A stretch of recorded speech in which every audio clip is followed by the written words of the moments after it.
Hello, everyone. Welcome back to the Outcomes Rocket, recording live here from Medtech Innovator's Radar Quorum. I am with the outstanding Ken Nelson, who's with Nelson Jennings Ventures, as well as Star 51 Capital.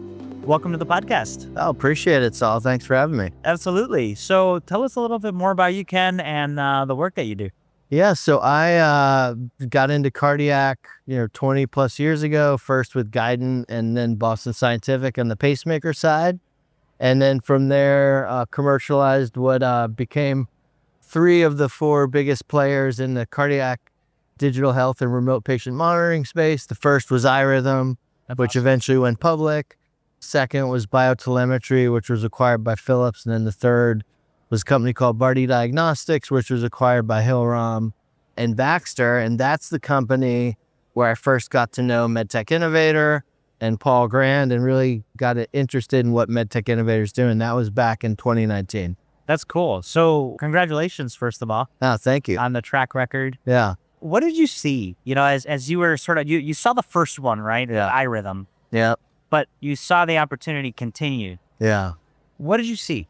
So with iRhythm, what Uday Kumar was the founder. He's an electrophysiologist. I'd been in the EP space, worked with a lot of EPs, and was in procedures for pacemakers, ablations, defibrillators.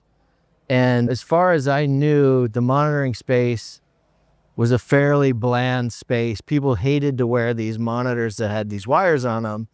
And so there were these 24-hour Holters, and they were 24-hour Holters because people wouldn't wear them longer than that. Yeah. And when I saw the iRhythm patch, I said, my gosh, that's going to completely change the market because people will actually wear it. There's no wires. And Uday was right, and he completely transformed that market. They're a $5-6 billion market cap company now. Great CEO, Quentin Blackford. The CMO is an EP friend of mine, Mintu Trakia. Oh, so that was first. Quentin was he was a CFO at NuVasive for a bit, right? Yeah, and Dexcom as well. When I was there. Oh, was he? Yeah. He's awesome. And so we love Quentin. Yeah. He's great. He's doing good things there. And then at the time, I felt there was a need for a real-time patch as well. And at the time, Uday disagreed with me, and the CEO of iRhythm disagreed at the time, CEO at the time, and I felt really strongly about it. And I went to CardioNet at the time, which we changed the name to BioTelemetry eventually. They were the leaders in real-time cardiac monitoring. Fascinating. And I convinced the CEO to let me go find a real-time patch, and we co-developed this real-time patch monitor with a company called IMEC out of Belgium.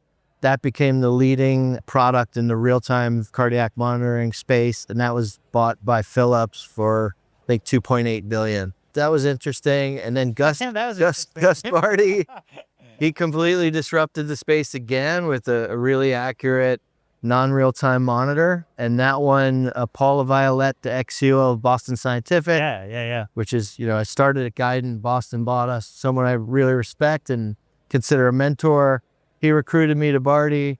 I was the CCO there, and that's when I met Paul. And man, I wish I'd known about Medtech Innovator back in the iRhythm days, because would have really helped us from a commercialization standpoint, strategic partnership standpoint, even from an investor standpoint.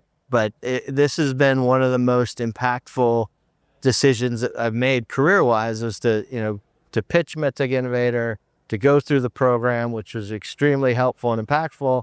And even as a judge, I've learned so much about being a better investor, a better board member. And it's just been a great experience and really the best medtech digital health startup ecosystem in the world. That's fantastic. So for any companies out there wanting to do the best thing for their technology, for their investors, what advice would you give them? So I always tell them that if they're anywhere earlier than multi-million dollars of commercialization, you're fit. We came through and we were already FDA cleared. They were already doing maybe $1 million in revenue when I got to the company. And so highly consider going through multiple accelerators, especially if you're getting ready to commercialize. This is a great thing to consider. And then when you're going to raise money, I think LSI is an industry leader and events to go to when you're raising money. So I think the two of them are experts in the domains that they both play in. Well, great advice. Ladies and gentlemen, here with Ken Nelson. So if people want to reach out and learn more about you and the work that you're up to, what's the best place? Reach out to me on LinkedIn, very active and happy to connect. I'm very focused on cardiac. So if it's outside of cardiac and some neuro as well, then I'm probably not going to be as interested, but if it's cardiac related, happy to catch up. That's awesome. Well, there you have it, folks. Ken Nelson. Check out the show notes for ways to get in touch. Appreciate y'all tuning in. And Ken, thanks for being here. All right. Thanks, Saul. Appreciate it. Yeah.